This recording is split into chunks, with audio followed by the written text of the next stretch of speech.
प्यारे भैया बहनों, इससे पूर्व की कक्षा में हमने प्रश्नावली 1 का अध्ययन किया था। प्रश्नावली 1 में हमने 1.1, 1.3, 1.4, 1.4 नहीं करी 1.5 और 1.6, 1.2 और जो 1.4 है आपकी वो रेखिक है। उसको जब भी अपन स्कूल खोलेंगे तब देखेंगे। बाकी के सवाल आपको बता दिए गए थे। प्रश्नावली 1 पूरी हो चुकी थी। प्रश्नावली 2 की तरफ चलते हैं। प्रश्नावली 2 का नाम है आपके पास बहुपद। अब बहुपद होता क्या है पहले इसके बारे में समझते हैं। देखो, अगर बीजी व्यंजक जो रहता है, बीजी व्यंजक जैसे ये अकेली संख्या है, जैसे ये x ये अकेला है, अकेला है तो ये है अपने पास एक पदी, इसको बोलेंगे एक पदी। ठीक है, जैसे x प्लस 2, जैसे x² प्लस x आ गया तो ये हो गया द्विपदी। इस तरह से x की घात 3 प्लस 4x² प्लस x, ये आपका क्या हो गया त्रिपदी। या इसके बाद जैसे जैसे पद बढ़ते जाएंगे वो क्या होगा आपका बहुपदी। इसको हम इन सबको हम बहुपदी भी बोल सकते हैं, बहुपदी। अब इसमें घात है, जैसे इस बहुपद की घात क्या है 1, तो इस बहुपद की घात क्या, अभी पूरा पढ़ेंगे अपन इसमें, ठीक है ना। पहले साधारण चीज़ें, बहुपद मतलब जहाँ पर जैसे घातें बढ़ती जाए, जितनी बड़ी घात आएगी वो क्या होगा, जैसे यहाँ पर x की घात 3 प्लस x² प्लस 4x, तो इसमें बहुपद ये क्या बन गया, एक बहुपद बन गया। क्या बन गया, एक बहुपद। इसमें बहुपद घात क्या आ रही 3, तो इसलिए इस बहुपद की घात क्या होगी 3। ठीक है, ये साधारण चल जाए। अकेला होगा तो एक पदी, 2 होंगे तो द्विपदी और 2 से ज़्यादा होंगे तो 3 होंगे तो त्रिघाती भी बोल सकते हैं या त्रिपदी भी बोल सकते हैं, और ज़्यादा होगा तो क्या बोलेंगे बहुपदी। ठीक है, जैसे आपके पास सवाल नंबर 1 है, निम्नलिखित साधारण सी प्रश्नावली, बहुत साधारण प्रश्नावली 2.1 पे अपन चलते हैं। बहुत साधारण प्रश्नावली जल्दी जल्दी समझ में आ जाएगी कि निम्नलिखित व्यंजकों में कौन कौन एक चर में बहुपद है। एक चर, अब चर मैंने आपको बता रखा, जैसे x ये भी क्या है एक चर, y ये भी क्या है चर, z ये भी क्या है चर, ABCD जिसके साथ आ जाती है वो क्या होता है चर। तो एक चर में बहुपद है और कौन कौन नहीं है, कारण के सहित उत्तर दीजिए। तो देखो आपका पहला सवाल है 4x² minus 3x plus 7, 4x² minus 3x plus 7। तो यहाँ पर अपने पास चर कितना है, एक ही है। वो चर क्या है x। देखो x के अलावा कुछ भी नहीं आ रहा, चर x से आ रहा, तो एक चर में बहुपद है, एक ही चर में है, 2 चर तो नहीं आ रहे, x के अलावा और कोई दूसरा चर आ रहा क्या, नहीं आ रहा। एक चर में बहुपद है क्योंकि चर घात एक क्या है प्राकृत संख्या, इस चर की घात क्या है एक प्राकृत संख्या।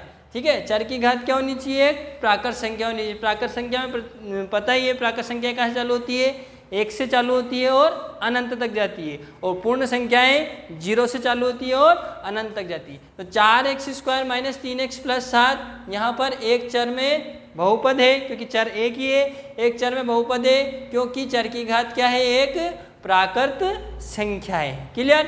दूसरा सवाल बात वही, y² प्लस √2। अब यहाँ पर एक चर है, क्या है, जैसे यहाँ x था यहाँ क्या है y, तो वही एक चर में बहुपद है। ये क्या लाइन लिख देंगे, एक चर में बहुपद है क्योंकि चर की घात क्या है एक, चर की घात क्या है एक प्राकृत संख्या, इसलिए क्या है एक चर में बहुपद है। चर की घात क्या है प्राकृत संख्या है, इसलिए क्या है एक चर में बहुपद है। क्लियर। तीसरा सवाल आता है 3√t प्लस t√2।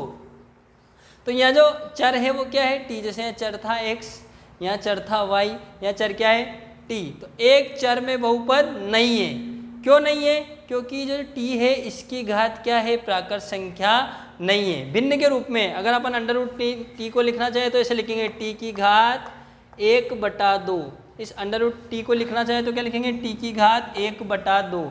तो एक चर में बहुपद नहीं है क्योंकि चर की घात क्या है भिन्नात्मक। ये चर की घात क्या है देखो भिन्नात्मक है, प्राकृत संख्या नहीं है। जैसे यहाँ प्राकृत संख्या थी 2, यहाँ थी 2 प्राकृत संख्या थी, यहाँ नहीं है। क्यों नहीं है, क्योंकि इस चर, यहाँ चर था x, x की घात प्राकृत संख्या थी, इसलिए क्या था एक चर में बहुपद था।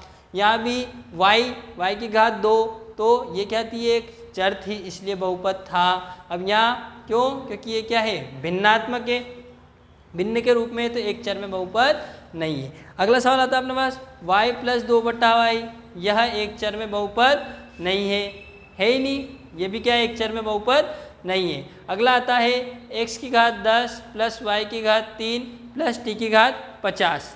ठीक है, ये था, तो यह एक चर में बहुपद नहीं है। क्यों नहीं है, इसमें तो बहुत सारे चर आ गए थे। देखो एक ही चर था, यहाँ भी एक ही चर था, यहाँ भी नहीं था, है ना, यहाँ भी ओकी हुई लाइन आएगी, यहाँ भी एक ही चर था लेकिन प्राकृत नहीं थी।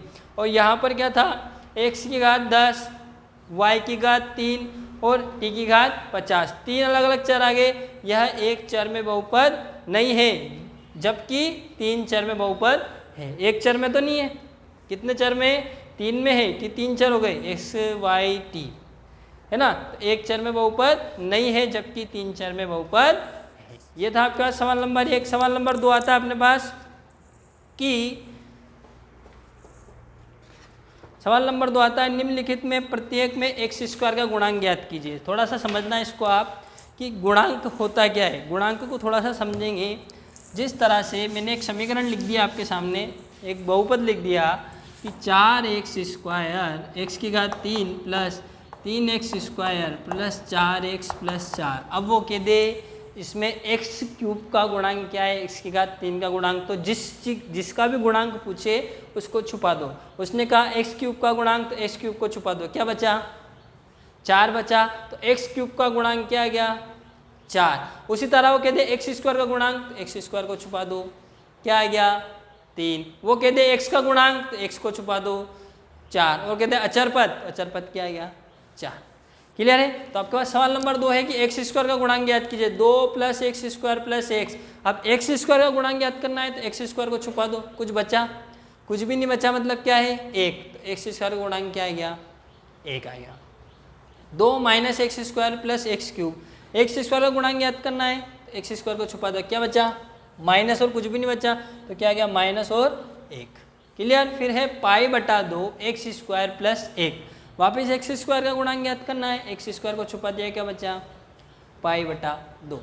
क्लियर। फिर है under root 2x minus 1, x square का गुणांक। अब एक्स स्क्वायर का गुणांक है ही नहीं, एक्स स्क्वायर है क्या इसमें, इस सवाल में है क्या एक्स स्क्वायर, है ही नहीं, एक्स स्क्वायर है ही नहीं, तो एक्स स्क्वायर का गुणांक क्या आ गया, 0। फिर है अगला सवाल आपको पूछा है कि 35 घात का द्विपद, द्विपद मतलब 2 पद होने चाहिए और घातें होनी चाहिए 35। अब आपकी मर्जी पड़े, जैसा उदाहरण ले सकते हो। तो मैंने लिखा 35 घात का द्विपद, तो मैंने लिखा x की घात 35, एक संख्या पे घात कितनी लगा दी, 35 प्लस 2x, तो ये 2 पद हो गए, 2 पद हो गए, तो द्विपद हो गया, द्विपद। और ये द्विपद, ये घात कितनी लगा दी, 35। आप चाहो दूसरा उदाहरण ले सकते हो, आप लगा दो y की घात 35 प्लस 4y, ठीक है ना, आपकी मर्जी पड़े, जैसा उदाहरण ले सकते हो। मैंने आपको उदाहरण लिख दिया, ठीक है, लेकिन घात क्या होनी चाहिए, 35। फिर है 100 घात का एक पदी, यहाँ था द्विपदी और यहाँ एक पदी, द्विपद में 2 आते हैं और एक पदी में 1 आता है। एक पदी तो मैंने 1 की घात ले ली, 4y की घात 100, आप भी लिख सकता हो 5 x की घात 50,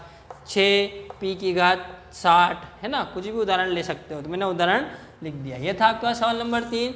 अगला आता है सवाल नंबर 4, निम्नलिखित बहुपदों में प्रत्येक बहुपद की घात लिखिए कि प्रत्येक बहुपद की घात क्या है।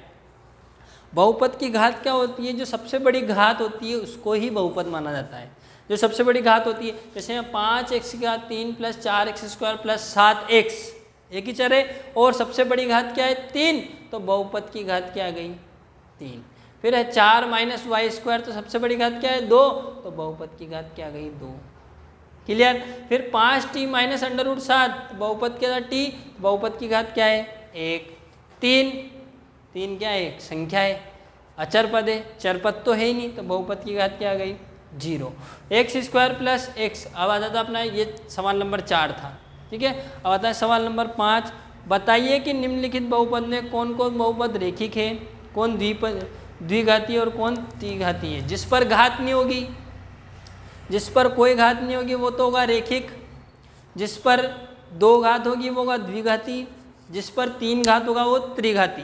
जैसे आपको सवाल है एक्स स्क्वायर प्लस एक्स, अब यहाँ घात कितनी है, 2, तो इसलिए क्या हो गया है, द्विघात बहुपद। एक्स माइनस एक्स क्यूब, यहाँ घात कितनी है, 3, इसलिए क्या हो गया, त्रिघात बहुपद। Y plus y square plus 4, तो घात क्या है, 2, इसलिए क्या हो गया, द्विघात बहुपद। एक्स प्लस 1, कोई घात नहीं है, कोई घात नहीं है, इसका मतलब क्या हो गया, रेखिक। 3t, कोई घात नहीं है, इसका मतलब रेखिक। आर स्क्वायर, 2 घात है, इसलिए द्विघाती। और 7x स्क्वायर 3, 7x की घात आपके पास है 7x की घात 3, तो ये हो गया क्या आपका त्रिघाती बहुपद, ठीक है। ये आपकी थी प्रश्नावली 2.1। आप इसको करिए, समझिए, स्टार्टिंग अपना इसी से अपने आगे के सवाल होंगे। तो इनको करके देखिए और अपनी कॉपी में उतारिए। धन्यवाद।